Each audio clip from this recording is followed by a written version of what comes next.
Afternoon everyone, so we are finally at day 9 with our starter dough, so it's all ready.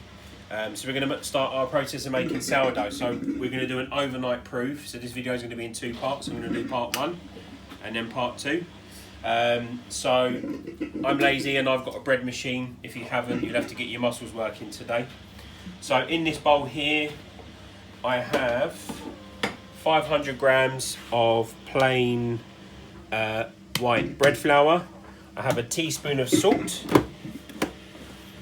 To this we are going to add 225 millilitres of warm water.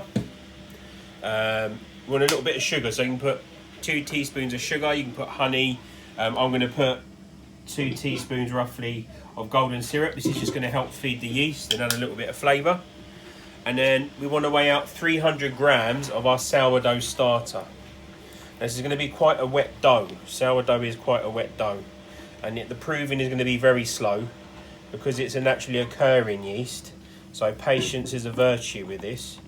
But once you get the knack of it and you've got your starter, you get your doughs ready, you can do an overnight proof and then bake fresh bread in the morning, which is what we're going to achieve here, hopefully. So, noisy part now. So I'm just going to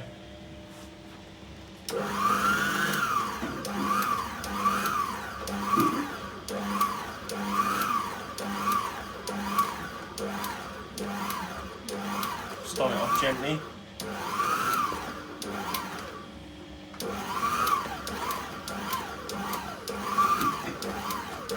Ours doesn't seem to have a gentle setting, so I'm just pulsing to get it going. And then there we go. So the machine is going to give the dough a good old mix for us. And put it all together.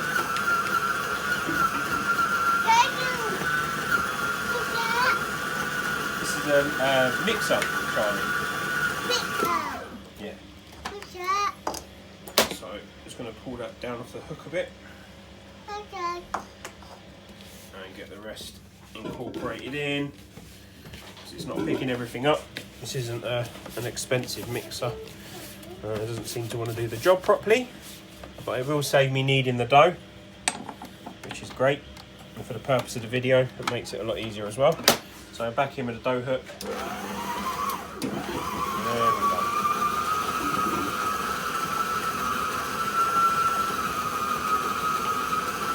So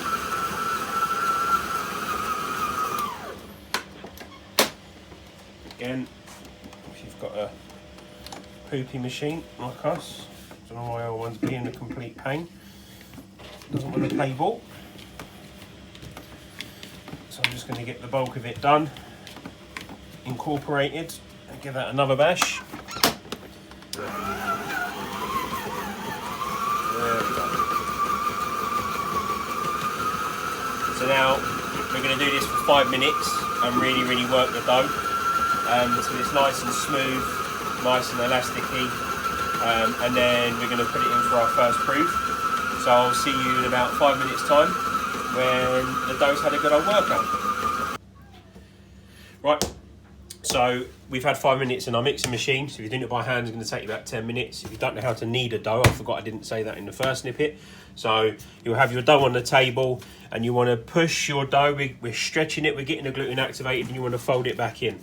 So when you're kneading, you're just constantly pushing and turning the dough. And it will go super soft. I mean, this feels really soft, really bouncy, and nice and smooth. So we're at this stage. Give that a little bum slap. You want a large bowl. I'm going to just oil this bowl up. You want it really well oiled. Because what we're going to do now is leave this dough to rise for about 3 hours in a warm place. So near a boiler, in an airing cupboard. We want somewhere warm.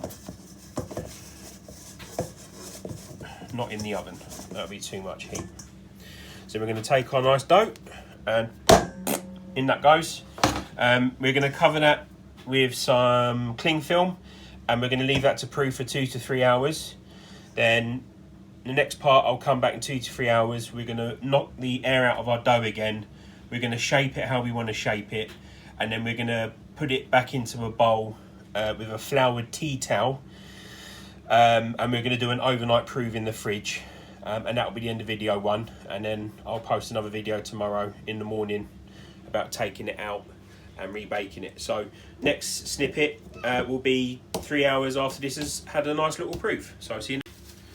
Evening everyone, it's been 4 hours now. Sourdough's been proving, so it's almost doubled inside. It's a very slow rise because it's a naturally occurring yeast. So we're now going to do our overnight. The missus just pulled a face, it will smell sour. So we're just going to turn this out. Should have oiled the bowl a bit better. That's a tip for you lot. Make the mistake that I made. And we're just going to knock our dough back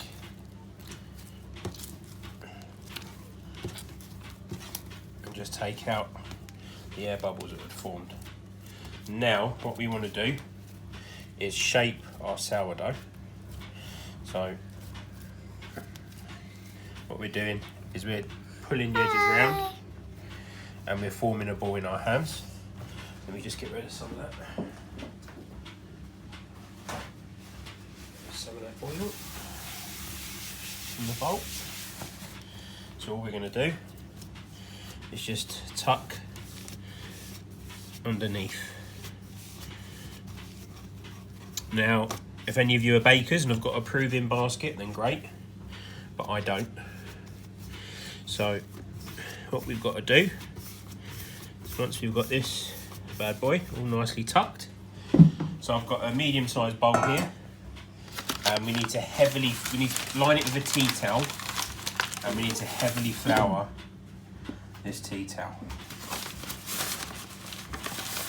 This will stop the dough from sticking to your tea towel, he says. It's been a long time since I made sourdough, so you have to bear with. So you can see, look, heavily floured. Now this dough we put in, the side that we're going to bake goes in the bottom, so this seam side up. Don't splash it in. All the seam side is there. And then we're going to cover that with a bit of cling film. We're going to just flour the bum a little bit as well.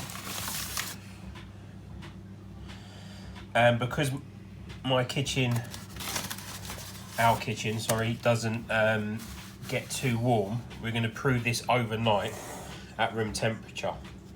And then what I'll do is I'll do a video in the morning of us baking the bread.